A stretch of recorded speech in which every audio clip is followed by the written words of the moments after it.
They say the greatest journeys begin with a single step, but for some, the journey begins in silence, in the quiet desperation of a room filled with shadows and the ghosts of unpaid bills.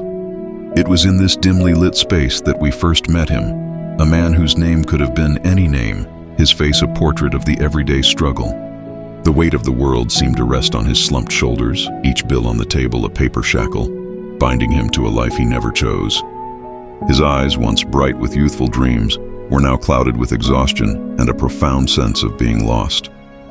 He was a ship adrift in a storm, with no lighthouse to guide him home, just the relentless tide of monotony pulling him further into the gray. The world outside hummed with life and color, but within those four walls, his world had faded to monochrome, a silent film of a life lived on someone else's terms. He was just another face in the crowd, ordinary and disheartened, a forgotten hero in his own story. But even in the deepest darkness, a single spark can ignite a revolution. For him, it came not as a lightning bolt, but as a faint, forgotten melody from his past, the simple joy of creation. It started small, with a dusty old set of wood-carving tools discovered in a forgotten corner of his attic. A tentative chip, then another. The scent of fresh-cut wood filled the air, replacing the stale scent of worry. This small act of making something with his own hands reawakened a part of him he thought was long gone. The discovery became an obsession, a voracious hunger for knowledge and skill. Countless hours, stolen from the clutches of sleep, were spent hunched over a workbench.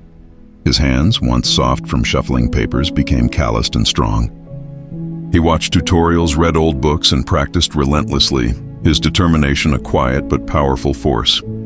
With every piece he carved, he wasn't just shaping wood, he was reshaping his own soul, carving away the layers of doubt and despair to reveal the artist within. The path of transformation is never a straight line. It is fraught with trials designed to test one's resolve. His great challenge arrived in the form of a prestigious local artisan competition, a chance to turn his passion into a profession. The pressure was immense. He poured his heart into his masterpiece, a complex and ambitious sculpture that pushed his abilities to their absolute limit. Days blurred into nights, and the wood, once a willing partner, seemed to fight back. A critical slip of the chisel, a deep crack that threatened to ruin months of work, brought him to his knees. The temptation to surrender, to retreat to the familiar comfort of his old gray life, was overwhelming. He stood on the precipice of giving up, the old voices of failure whispering in his ear. But then, looking at his calloused hands and the sea of wood shavings at his feet, he saw not a failure, but a testament to how far he had come. He found a renewed strength in that realization, a defiant fire that refused to be extinguished. With painstaking care, he didn't just fix the mistake, he incorporated it, transforming the flaw into a unique and beautiful feature. He pushed through, his spirit unbroken, his skill transformed by the fire of adversity. And so, we leave him where our story ends and his truly begins.